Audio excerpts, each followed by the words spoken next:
మీరేం చేస్తుంటారు? నేను software employee. Software. Okay. So ఎక్కడ మీరుండేది ఎక్కడ? ఎర్రగడ్డ. ఎర్రగడ్డ. ఓకే.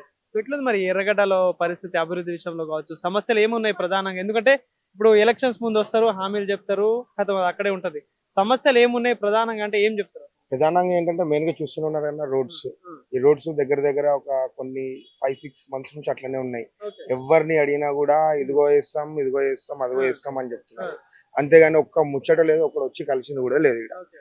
పేరుకి మాత్రం అరే కాంగ్రెస్ రూలింగ్ లో ఉంది, కాంగ్రెస్ రూలింగ్ లో ఉంది. ఉమ్, అదంతా ఉత్తమ మాటలు. అక్కడెక్కడో ఊర్లలో మొత్తం అంతా చేసుకుంటూ వచ్చింది కానీ ఉమ్, ఏమీ లేదు. ఉమ్, ఫ్రీగా బస్సు పెట్టినాడు. ఎందుకన్నా ఫ్రీ బస్ పెట్టిన చెప్పది అవసరమా? లేడీస్ కి ఫ్రీ బస్ పెట్టి వాళ్ళ ఇంట్లో వాళ్ళకి ఇప్పుడు సపోజ్ పెట్టినాను ఆయనకి ఎక్స్ట్రా చార్జెస్ కదా అది. అవును. ఇప్పుడు రేట్లు కూడా పెరిగినాయటగా అవును టికెట్లు. పెరిగినాయి అన్న. ఆబ్వియస్ మన దసరాకి ఊరు పోదామంటే కూడా ఎంత 2000, 2500, 3000 నడుస్తుంది. ఆ, ఆ, ఇంతకుముందు ఉన్నప్పుడు స్పెషల్ ఫ్రీ బస్సెస్ పెడుతుండే, స్పెషల్ బస్సెస్ పెడుతుండే, ఉమ్, ఉమ్, అందరికి తగ్గట్టు మంచిగా అవును. ఫెసిలిటీ ఉంటుంది. ఇప్పుడు అదంటే ఏమీ లేదు. ఎట్లా అనిపిస్తుంది కాంగ్రెస్ గవర్నమెంట్ రూలింగ్ 2 years అయితే?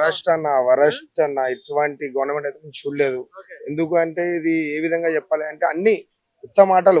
ఏదో అధికారంలోకి రావాలని చెప్పి నోటుకు వచ్చిన మాటలని చెప్పి ఓకే. అధికారంలోకి వచ్చిన పార్టీ కాంగ్రెస్ పార్టీ. ఓకే. అంతే అన్న. అంతకు మించి ఒక్క పని చేసింది లేదు. కానీ ఇప్పుడు కాంగ్రెస్ తరఫున నవీన్ యాదవ్ పోటీ చేస్తున్నాడు. సో గెలుపు నాదే అంటూ కూడా మాట్లాడుతున్నారు. ఏంది గెలిచే ఛాన్స్ ప్రతి ఒక్కడు అదే అనుకుంటారన్న. 100% వన్ సైడ్ వార్ బీఆర్ఎస్ కొడుతుంది. మాగంటి గోపీనాథ్ గారు సతీమనే గెలుస్తారు. కానీ గవర్నమెంట్ కాంగ్రెస్ ఉంది. మరి ఎప్పుడెప్పుడు ఒకవేళ గెలిచినా కూడా నిధులు కావాలన్నా, అభివృద్ధి చేయాలన్నా కాంగ్రెస్ ప్రభుత్వం ఉంది కాబట్టి మరి నిధులు చేస్తారా? తప్పలేదన్న, ప్రాబ్లం లేదు. ఇంకొంచెం వెయిట్ చేస్తాం. మా గవర్నమెంట్ ఖచ్చితంగా వస్తుంది. Okay. బీఆర్ఎస్ గవర్నమెంట్ 100% వస్తుంది. ఆ. అందరికి దగ్గరుండి చేపిస్తాం. అంటే ఇష్టం ఆ PRS పార్టీ అంటే? పార్టీ అంటే ఇష్టం అని కాదన్న. నాకు నార్మల్ ఏంటంటే ఇంతకు ముందు ఉన్న వేరే అన్ని కాంగ్రెస్ ఎప్పటి నుంచో ఉండేది. ఇంతకు ముందు అప్పటికి ఇప్పటికి ఎంత డిఫరెన్స్ వచ్చింది. విదిన్ 10 years లోనే మొత్తం అంతా అనేది డిఫరెన్స్ గా చేంజ్ అయింది. టీఆర్ఎస్ గవర్నమెంట్ ఉన్నప్పుడు అప్పులే జరిగినాయి, అభివృద్ధి కాలేదు. కాంగ్రెస్ గవర్నమెంట్ లోనే అవుతున్నాయి అని చెప్పేసి ఒక అంటున్నారు. అంటే ఇప్పుడు అప్పులు బయట నుంచి తీసుకొస్తున్నాయి కదన్నా. ఏమైనా ఇన్ఫ్రాస్ట్రక్చర్ అనేది వచ్చేది మనకి.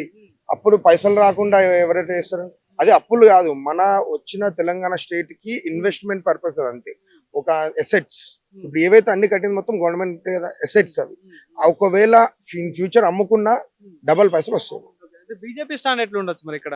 బీజేపీ అంటే నార్మలే అన్న. అది ఏంటంటే ఇంకా నార్మలే, వాటి గురించి పట్టించుకోం కూడా.